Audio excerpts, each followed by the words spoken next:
Are you a dreamer? Someone who always has great plans and things that you want to do in life? Someone who's not happy with the status quo or getting a job at a corporation and working your way up the ladder? It just doesn't appeal to you, right? If you're that person, then you're in the right place here. Today we're going to talk a little bit about how to turn your vision into a reality, to go from being a dreamer to a visionary. When I was first starting out, I worked at a corporation and I had all these big dreams about starting my own company that most people thought were, let's just say, not realistic. And it didn't matter to me, though. For me, I had to follow who I was. And who I was a dreamer. And I needed to become a visionary. And the difference between, again, a dreamer and a visionary is a dreamer thinks about all these great things they'd love to do in life, and they have all these ideals of what they want to be. But a visionary is one who takes that dream and they make actionable steps to make it happen. That's it. That's the only difference. All right, so when I was early 20s, I started a company called Allen Sportswear, okay? And it was just me helping out my local church, and they needed uniforms, so I made uniforms. And they're really nice. Everybody liked them. I didn't really know how I could make money full time doing it, but everyone liked the uniforms, so that was really cool. The next year came around, and not only my team, but the league, the church league, wanted uniforms, and so I took care of everyone's uniforms. And at that point, I thought, hey, maybe I have something here, but I wasn't really ready to pull the trigger because, it wasn't consistent money. It was just one church league. At the time, I was working at AT&T, and I had, 3 years in, I guess. Stable job, making good money, benefits, the whole works. My wife was pregnant and not working, and she was about to give birth. I think we were just a few months away from giving birth, and out of nowhere, I just said I can't handle it anymore. I have to follow my passions in life. So thank God she supported me, because most wives probably would not support you in that instance where you're about to give birth and you're the only sole provider, and yet here I was quitting my job. So, but I just had to follow it. It was building up inside that I needed to follow my dream. I had to turn my dream into a vision, right? So at that point, I quit my job. And I remember telling my wife very clearly, if we could sell just $15,000 a month, right? $15,000 a month, we'll be fine. Okay. In fact, I said even $10,000, we can manage to get by, right? And assuming $10,000 a month, you're bringing home around $5,000 at that point, because there's no overhead. It's just me hanging at home. So I said that's plenty of money for us to get by, right? We'll figure it out from here. First month came by and we sold, guess what? 15,000. And I was like, well, there's a sign. There's my sign from God. I did the right thing. But that first month was so freaky. I had to get out there. And back then, obviously, internet was not what it is today.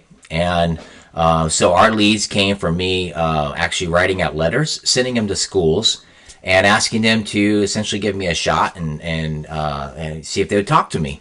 So I would send out these letters and follow up with calls and get a hold of them and, sell my uniforms for next to nothing, anything just to get a deal in. And long story short, here I am 20 years later, and I've had multiple businesses, and I still have that original business, Allen Sportswear. I'm still running that business. Over the years, I have been able and been lucky enough to sell tens of millions of dollars of product. And there's a lot of things I had to learn along the way, and I'm going to share those steps in this channel. Each week, I'll be trying to send out one each week. I'll do my best, but I'll be trying to share a lot of the secrets that I had and a lot of things that I've learned that if I just knew sooner, man, it could have been so much better, so much easier to get to from my dream to my vision, from something just in my head to my goals being realized. It's so important to be able to take that dream, make it a vision, and turn it into reality. And it's so difficult when you don't have a guiding map. If you don't, it's like going out camping, but you don't know where the campsite is, and you're You don't have a compass. You don't know where to go. And eventually maybe you find it, but it's because you walked around aimlessly for hours on end when you could have just gotten there in like 5 minutes if you'd have walked the right direction. Point number one, start with the end in mind. This is the most important point out of all of them because this is all about you and your vision. Okay, this is about turning your vision into reality. You got to start with the end in mind. It needs to be more than just money too. It can't just be, hey, I want to be rich. Okay, in the end, I'm going to be there. Money's gonna, is going to be flowing, and I have visions of money flowing everywhere. That's great. Okay, but it needs to be more than that. Okay, what is the end in mind? What are you trying to get? Why do you want the money? For me, it was more important that I was able to be home with my wife. We were still newlyweds, and have time with her, and eventually my son that was being born and was born, and spend time with him than it was for me to have a stable job and be able to pay the bills and all that stuff. Obviously, I want to pay the bills, but it was more important that I got to spend time with my family. That was my end goal to my vision. Uniforms happened to be a way to get there. The product really didn't matter other than I wanted to do a great job at it. But the end goal for me was family time. Okay, that was the most important thing in my life at that point. Your end goal might be something different. It could be independence. It could be that you want to spend half the year in Europe. It could be anything that you want. But money is just a tool, okay? So if you want lots of money, great. What do you want that tool for? What is the tool for? Is it for independence? Is it to run around? Is it to spend time with your family? Is it to, buy an airplane if you're a pilot, right? What is this money for? Because that's where you need to start. You need to keep that vision in mind of what matters to you most. So once you have this vision in mind of what matters to you, write it down, make it as detailed as possible. It's going to be your guiding light and your North Star, right? Because when things get hard, and they're going to get hard, it doesn't matter what your business is, it's going to get hard. And when they get hard, you got to remember why you're doing it to begin with. And if it's just I want to make money and there's no reason other than that, you're going to quit. Because you're going to say, well, I can make money in a corporation. I can make money doing something else. I don't have to make money here. And that's going to make you quit. But if you have no, this is my values and this is what matters to me, right? This is what makes me tick. And that's why even when hard times come, I'm going to fight through it. And if you have that guiding light, you will continue to fight through any issues. Okay. One of my favorite scriptures ever is Proverbs 29:18, which it says, where there is no vision, the people perish. All right? And that's as simple as it gets. If you don't have vision, your dream and everything about you perishes. I don't know how many people I've met in my life, it's been a lot, that have lived out their lives and now they're older and they feel so unfulfilled. They've settled and there's no true happiness. It's just more of, well, that's just what life gave me. And it just is what it is, because they had dreams when they were young, and instead of chasing them, they stuck to what was comfortable and what made them feel secure. And instead of just going out on a limb and fighting for what mattered to them, they spent 30, 40 years working a job they hated, spending the majority of their time each day in a place they didn't even like, all to have some, a little bit of savings so that when they're old and can barely move, now they are, secure with their wife. Maybe they don't have a wife. Maybe they're by themselves now, or their husband, and they can't even enjoy all those years they spent. I mean, it was all for nothing, and they realize that. They realize that everything they did doesn't mean anything now. That the things that mattered to them, whether it was family, whether it was independence and travel, whether it was spending time with their kids or even with their grandkids now they're older, all those things they lost out on for security. And now they have nothing to show for it. And they're old and there's nothing they can do about it anymore. It's over. The dream is over. That's something that I always promised myself I would never be like. I would always fight for my dreams, even if they were silly. I would always try to turn my dreams into a vision and my vision into a reality.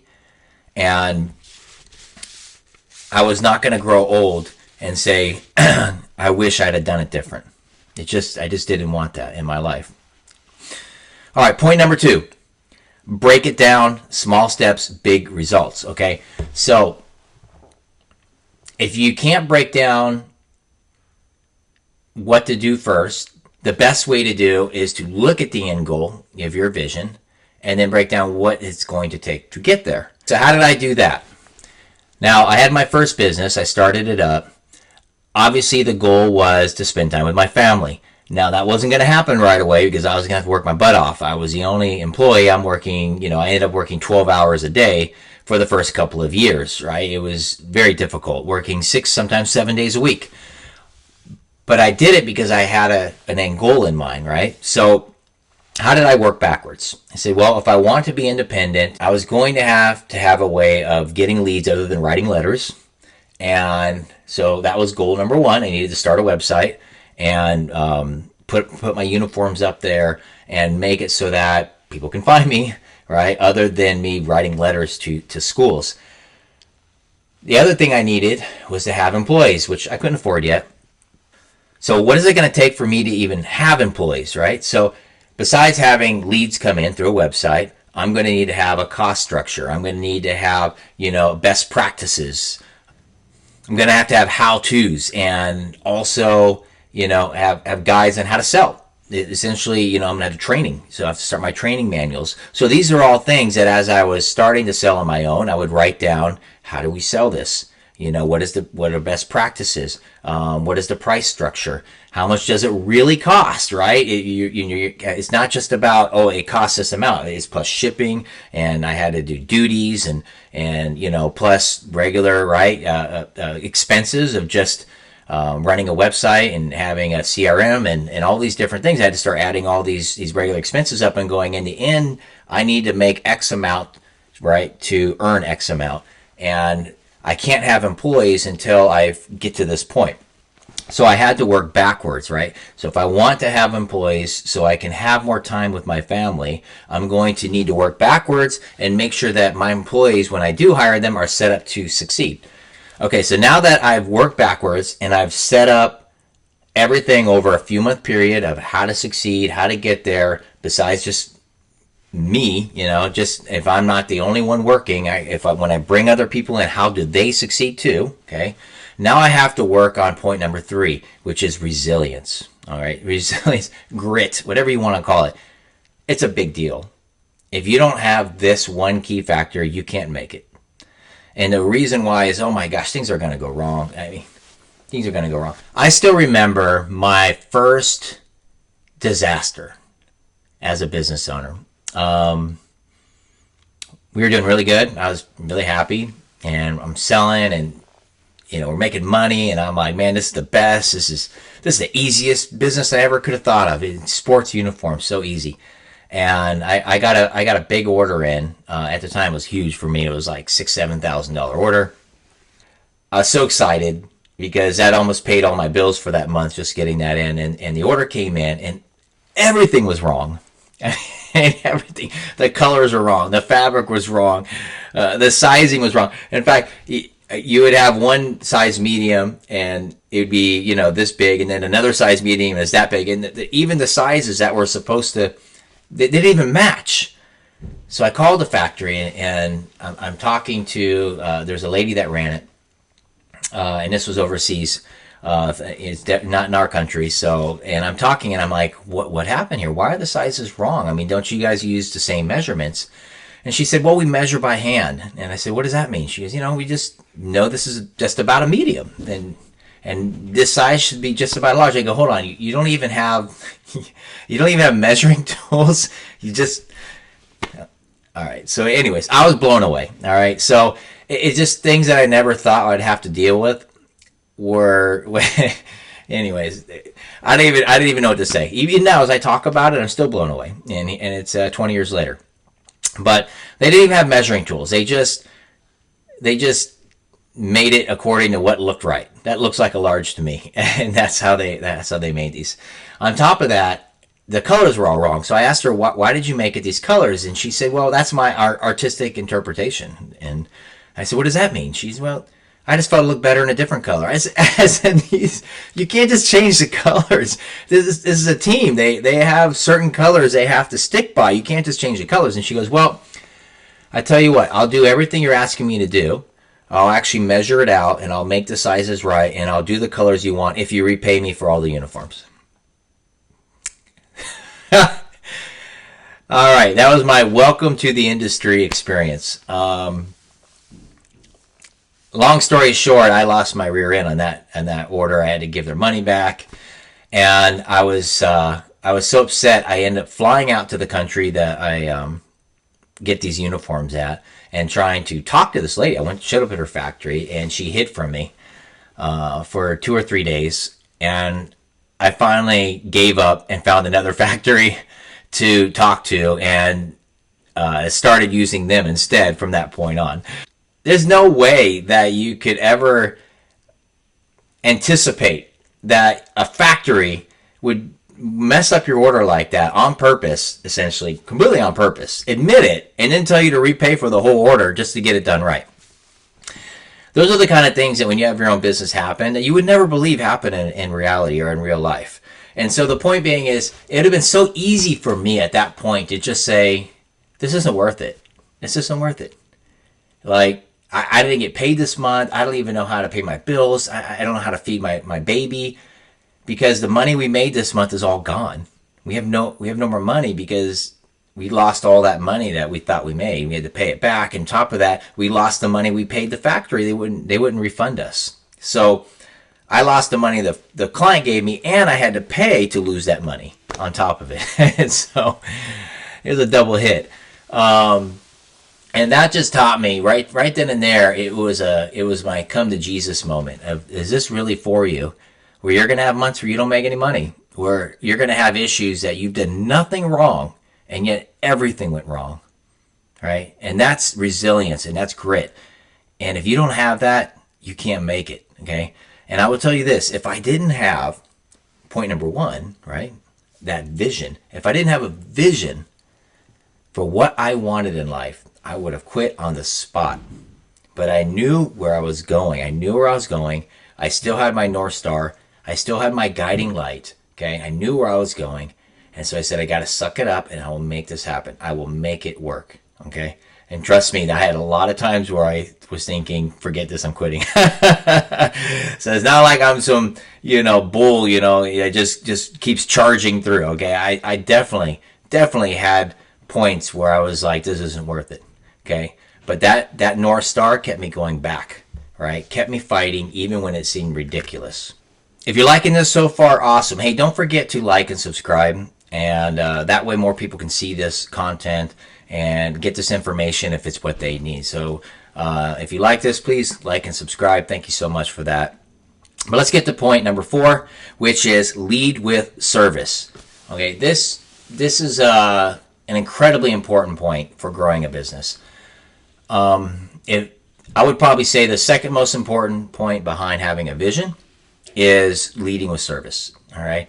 Now, as a Christian man, I have always believed in servant leadership, which is what Christ taught, and he would, serve his disciples, and he expected his disciples to serve the people. And that is no different in business. Okay. So you get into business, at first it's just me. So I'm serving my people, right? Which is my customer. But when you start hiring people, now I am serving the people I hired.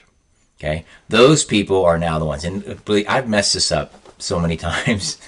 So I don't want to come across like I didn't mess this one up a lot. In my younger years, I was quite arrogant and probably did. If any of my old employees see this, they might laugh about some of the things I'm saying. But I've learned over the years quite a bit to appreciate my employees. Okay. At first, it wasn't always like that, and I just want to set that straight. And I'm telling you right now, if you're starting your own business, don't make the mistakes that I made. You treat your employees with respect, Make sure that they feel like they're cared about. Make sure that they're heard. These are all very important points, and if you don't do that, your business won't succeed. And you might get away with it for a while, but eventually it'll all come crumbling down. And I know this because it's happened to me multiple times, where I've had great teams that I just destroyed because I didn't appreciate the people I had and I didn't serve them. I felt like they were there to serve me. I'm the owner. I'm the big man, right? I built this, right? And you get all this ego and this arrogance built up, and then you get the people you hire they eventually turn on you and they hate you for it. And you go, what did I do? And you feel like you didn't do anything wrong. But if you look back at it, you can go, wow, this is where I went wrong. It's pretty simple to figure out once you have a little humility, where you've gone wrong there. And so I want to encourage you, right, to serve, lead with service. And what that means is simple, right? Right? Do unto others. If you have a client there, help them out. Do what's right. Even if that client did everything wrong and you did nothing wrong, but they're stressed, you could tell they're flipped, right? Something really bad. Do what you can to the best of your ability to help that person. Don't just be, hey man, sorry about that. Them's the breaks, right? Deal with it. You messed up. That's not a great. That is, you got to figure out a way to try to help them. Now, obviously, there'll be people or customers that will never be happy, but you got to do your best to try to make them happy. Okay, and that's a hard lesson to learn, but it is absolutely essential to having a successful business, is to serve the people who buy from you and do everything you can to make sure they have an incredible experience from beginning to end, from the way they order to the way they get their product to the follow-ups, right? To all of it. All of it needs to be first class. On top of that, that will never happen unless you treat your employees the same way. So when you get employees in, you got to treat them the same way. You got to take care of them and treat them like a customer. You got to make sure they're happy. You got to make sure they're getting paid something that they're happy with, right? You got to make sure they feel appreciated. You got to make sure they feel heard, right? You got to listen to them, and you got to tell them you appreciate them. You got to tell them that every single week now. I will tell my employees, man, I am so thankful for you. I am so thankful that you've decided to work here. Do you think that people have no other place they can work? I mean, if that's the only employee you can get, that's not good, all right? So let's just assume you're getting good people, right? They have so many choices out there. And they need to know that they matter to you, that you are so thankful that they work for you, right? I am like, hey, you guys are awesome, man. That doesn't mean I don't sometimes will get on their case when they mess up or tell them, hey, they got to do better. Obviously, all those things need to happen. But in the end of the day, every single one of them has to know you appreciate them, you are thankful for them, and you are there working for them, right? You need to hear what they need in life. And if you can do something to make their life better or easier, you should do that. You should do whatever you can. If you have the ability to maybe help them out, pay them a little bit more, it won't hurt you, you know what I mean? And they deserve it, then you should pay them that. They shouldn't have to ask for a raise, okay? That's a big one. I know in corporate America, they once a year and they'll talk about it, and maybe you'll get a 3% raise if you do a good job. If you got someone killing it and you're halfway through the year and it's not raise time, why not just do it anyway? Why not just say, brother, sister, whatever, whatever you want to call them. But if you want to say, hey, you know what? You're doing an amazing job. Let me just give you a raise now. And because I know you got a family or whatever their circumstance is, because you're in their life, right? Because they matter to you. Let's just give you a raise now. I know it's not raise time, but you deserve it. You are doing an incredible job. I'm so happy with what you're doing. So it's in my power, or within my power, to give you a raise now. And I'm going to do it. Let's just do this. I will tell you what, you're going to create such loyal employees. And guess what those employees are going to do? They are going to treat your customers like that. They're going to take care of your customers. They're going to follow up with your customers. Even your customers are mad. They're not going to avoid them. They're going to give them that call back and be like, look, I'm sorry. They're going to empathize with them. And they're going to help them. And then you're going to get lots of 5-star reviews. And people are going to say, man, this company is amazing. I love working with this company. right? Even if you don't have necessarily the greatest product of all time, or you don't have the greatest prices of all time, if you have incredible employees that take care of people, all right, then you're going to get a lot of business. All right. So case in point, that Chick-fil-A. All right. I don't know if anyone here likes Chick-fil-A. I go to Chick-fil-A all the time. I'm not necessarily a fan of the way it tastes. I think it's decent. I mean, if you're talking about chicken, I think there's Wingstop and places like that are probably better. But man, you go to Chick-fil-A and you feel like you're like a VIP. You walk in there and they're happy and they're smiling and they're so excited to see you. And the food is always quick and hot, and it's never been sitting under a heat lamp for an hour. And you go up there to get a Coke and they're smiling and let me get you another Coke. And I mean, just 5-star service, beginning to end. It's not the greatest food, at least for me. It's not the greatest food of all time, but man, it's a great experience. And if you can do that with your business, where maybe you can't compete with the big boys, but you get pretty close and they have an amazing experience dealing with you and with your people, then they're going to keep coming back to you. They're going to say, hey, I love these guys. I love working with them because they treat me great. They care about me, right? They're happy to hear from me. And the only way you're going to get employees that do that is if you do that to your employees. Okay? It always is going to start at the top. So that is one of my biggest points. If you're ever going to have a successful business, is you got to lead with service. Absolutely, 100% lead with service, not with product.